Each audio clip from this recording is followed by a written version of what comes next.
first thing I noticed about Thomas was that he had a glass of wine in his hand. As soon as I hit play, I saw that. I knew he was really committed to it, that he understood that the script was about wine and how it relates to people, and how it's kind of a snob pleasure.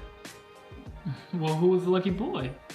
Oh man, I was with some friends, and we had gotten one of those limos you get to take you from winery to winery, like some kind of awful bachelorette party. To me, like, the one thing I kept coming back to when describing the character is that he had to have like a really big confidence in his sexuality.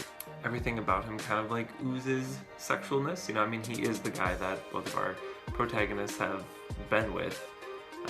And so we have to see why. And when you see Thomas, you can see why they would both be attracted to him. As we're getting drunker, he is getting more annoying, and I am getting more tolerant. The other group hadn't arrived yet, and the only way I could get Sam to shut up was to make out with him. Well, you did the wrong thing.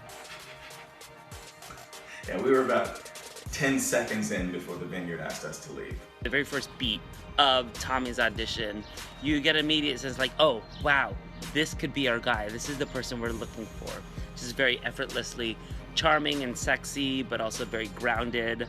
The part that really kind of sent chills up my spine, tingles, while watching that audition was just like really the intricacies that he put into the character work. And there's a little bit of mystery to him behind those eyes. I think maybe it is because a little bit of the smiling, but also it almost looks like he's about to say something and catches himself and holds him back. You know, that mystery again kind of adds to the sex appeal, but also kind of one of those friends who you don't know totally well, but you like anyway because there's a lot of stuff to mine. But the part of the audition that nailed it for me was when he said, "I'm not intruding, am I?"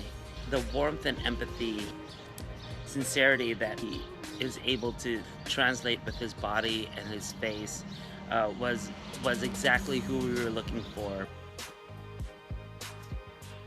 Yeah, I'm not intruding. I don't want it to feel like a crowd. We've been sleeping in separate beds for the past 2 months. There's plenty of room. And honestly, I think we're both relieved to have a third person around.